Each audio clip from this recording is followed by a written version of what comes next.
한국 해군은 짧은 잠수함 역사를 가지고 있음에도 불구하고 세계가 인정받는 잠수함 모범 운용국이 되었습니다. 그렇다면 과연 대한민국의 잠수함 건조 능력은 어느 정도일까요? 우리나라는 209급 장보고함을 독일에서 건조 도입한 후 1992년 10월 대한민국 기술로 조립 건조한 2000함을 시작으로 한국 잠수함의 자체 건조가 시작됩니다. 이후 독일 HDW 조선소로부터 기술 지원을 통해 대우조선해양에서 후속 209급 잠수함을 건조하기 시작하였고 214급 잠수함을 건조하기 시작합니다.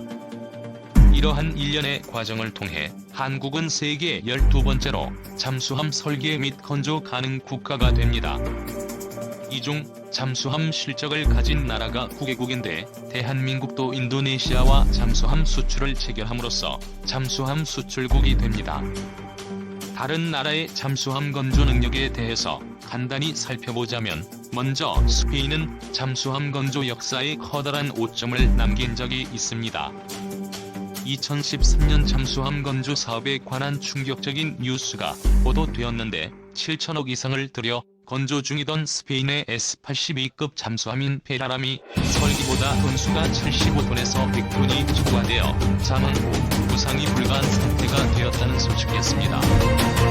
스페인 해군은 1980년대 아구스토급 잠수함 4척을 프랑스로부터 도입 운용 중이며 프랑스와 합작으로 스콜펜 잠수함을 설계할 정도의 잠수함 선진 운용국이었습니다.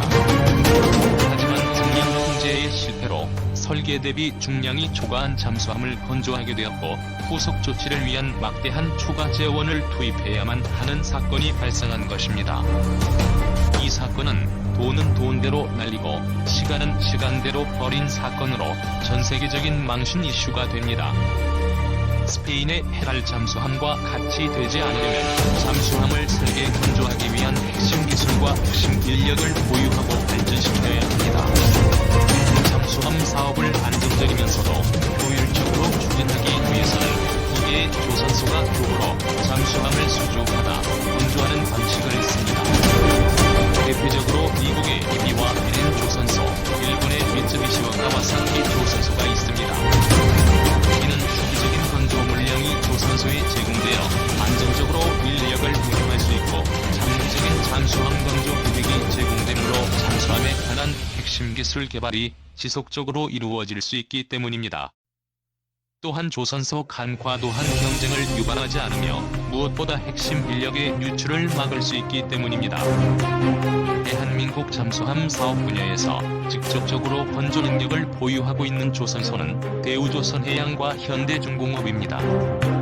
대우조선해양은 1987년 대한민국 해군과 209급 잠수함을 계약한 이후 214급 잠수함, 차기 잠수함 장보고함도 수주하여 건조 중에 있습니다.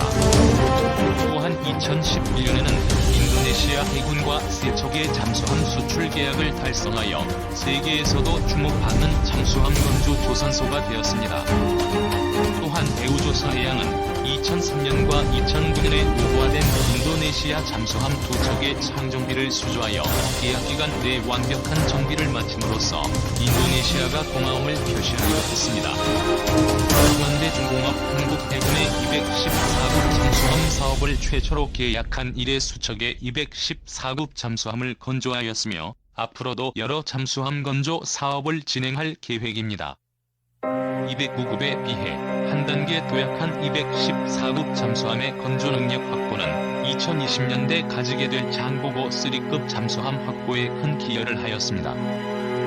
또한 현대조선소는 209급 잠수함의 창정비를 2015년부터 시작하여 209급과 214급 잠수함의 설계 건조 및 정비 능력을 확보하게 되었습니다. 이러한 대우조선해양과 현대중공업의 잠수함 건조와 정비 능력은 앞으로 한국 해군이 가지게 될 잠수함 능력의 발전과 안정성을 충분히 보장할 수 있다고 생각합니다. 또한 양조선사를 통한 잠수함 설계와 건조가 주기적으로 지속된다면 미래에도 성능이 우수한 잠수함을 안정적으로 개발 및 건조할 것이며 잠수함의 방산 수출에도 큰 기여를 할 것이라고 생각합니다. 첫 중형 42급 잠수함 도산한 창황 오늘 어제 대우조선해양 옥포조선소에서 진수. 6개 수직 발사관 갖춰 탄도미사일 장착 가능. 추진 잠수함으로 가는 징검다리. 214급 잠수함에 비해 크게 2배 커지고 자항기간도 늘어. 국내 특자 기술로 설계 건조된 3,000톤 중급급 잠수함 도산한 창호함이 14일 오후 경남 어제 대우조선해양 옥포조선소에서 진수됨에 따라 대한민국 산업개원군의 잠수함 역사가 새로 쓰여지게 됐다. 지난 1992년 독일에서 처음으로 1,200톤급 장보고함 1번함을 수입한 이후 기술 제휴를 통해 잠수함을 조립 생산해온 지 26년 만에 쾌거로 대한민국은 잠수함을 독자적으로 설계하고 진수한 10여 개 국가 대열에 합류했다. 이미 인도네시아에 잠수함을 수출해 세계 5번째 잠수함 수출국이기도 한 우리나라가 독자적인 설계와 건조 능력을 확보함으로써 향후 해군의 전력 운용은 물론 국내 방산업체 수출 경쟁력이 향상될 것으로 기대된다. 이미 문재인 대통령이 지난해 대통령 선거 당시 원자력 추진 잠수함 도입을 검토하겠다고 밝힌 바 있어 3,000톤급인 도산한 창호함이 향후 핵잠으로 가는 시발점이자 징검다리가 될 가능성이 높다는 관측도 나온다. 매끈하면서도 위협적인 3,000톤급 잠수함 도산한 창호함의 위용.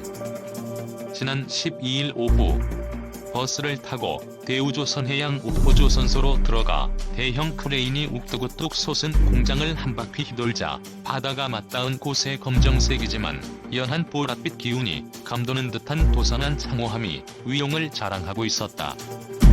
배를 만들어 바다에 처음 띄우는 행사인 진수식 준비가 한창인 가운데 아직 물속에 들어가 본 적이 없는 잠수함은 매끈하면서도 무지막지해 보이는 자태를 고스란히 드러내고 있었다. 지난해 대한민국 잠수함 1번함인 1,200톤급 장보고함을 직접 타보기도 했던 취재진은 육지에서 전체 모습을 드러낸 안창호함의 압도적인 크기에 당혹스러웠다. 크기로는 소난 1급으로 불리는 장보고의 잠수함의 2배에 이른다니 그럴만했다.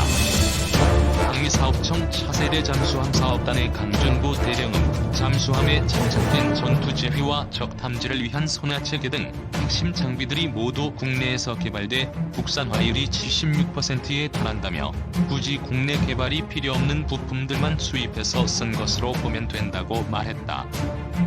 도산한 창호함은 무게 3,000톤의 전체 길이 83.3m, 폭 9.6m, 높이 16m 규모로 승조원 50명을 태우고 최대 시속 37km로 운항할 수 있다.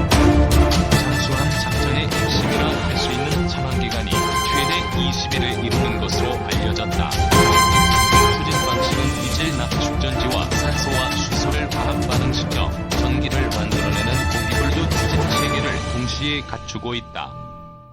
보통 승조원 40명이 탑승하는 장보고 2급에 비해 실내 공간이 훨씬 넓어 승조원들의 근무 환경과 편의시설도 훨씬 나아질 것으로 보인다. 안창호함의 큰 특징 가운데 하나는 6개의 수직발사관을 갖추고 있다는 것이다. 기존 우리 해군의 잠수함들은 머리와 기뢰, 유토판 등의 무장을 하고 있지만 수직발사관은 없었다.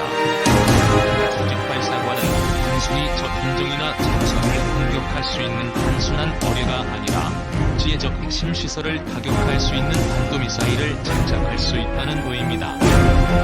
전문가들은 또 3,000톤급 이상은 돼야 원자력 추진을 가능케 하는 원자로 설치도 가능할 것으로 보고 있다. 장보고 3, 4호는 3단계로 나누져 단계마다 세척 시 총 9척의 잠수함이 전력화될 예정으로 이날 진수된 도산한 창호함은 9척 가운데 1번함이다. 북한뿐만 아니라 중국과 러시아, 일본 등 주변 국가들이 지속적으로 해군력을 강화하는 상황에서 적어도 7, 8호번함은 사실상 작전기간의 제한을 받지 않는 핵추진 잠수함으로 설계 건조될 가능성이 높다. 대양군을 꿈꾸는 해군의 큰 바람이기도 하다. 현재 해군은 15척의 잠수함을 운영하고 있다. 진수가 끝난 장보고 이 잠수함 일부가 실전 배치를 앞두고 운용평가 중이며 장보고 3 사업이 완료되면 해군은 모두 27척의 잠수함을 운용하게 된다. 잠수함 발사 탄도미사일 발사에도 성공한 북한은 잠수함 70여 척을 보유하고 있는 것으로 군 당국은 파악하고 있다. 도산 안창호 선생의 후손과 흥사단원도 진수식 참석. 14일 안창호 진수식에는 정부와 군의 주요 지휘자, 대우조선해양 등 방산업체 관계자, 그리고 특별히 초청된 각기 인사들이 참석했다. 도산 안창호 선생의 후손인 승자 로버트 안내 미국에서 방문했고, 안창호 선생이 1993년 창립한 흥사단 단원 30여 명으로 참가했다. 흥사단 단원들은 도산안 창함 진수의 의미를 더하기 위해 지난 12일부터 부항을 하고 울릉도 도를 탐방하는 동해 해상순례를 다녀오기도 했다. 해군은 독립운동과 민족 번영에 이바지한 도산 안창호 선생의 정신을 계승하기 위해 한 명을 도산안 창호함으로 명명했다고 밝혔다. 도산 안창호 선생은 1906년 비밀결사 신민회를 조직해 국권회복운동을 펼쳤으며 흥사단을 설립해 부강한 독립국가 건설과 인재 양성에 헌신했다. 올해는 도산 안창호 선생의 탄생 140주년, 서거 80주년이기도 하다. 안창호 선생은 해군 창설주역인 손원일 제독의 아버지 손진보 목사와의 인연도 깊은 것으로 알려졌다.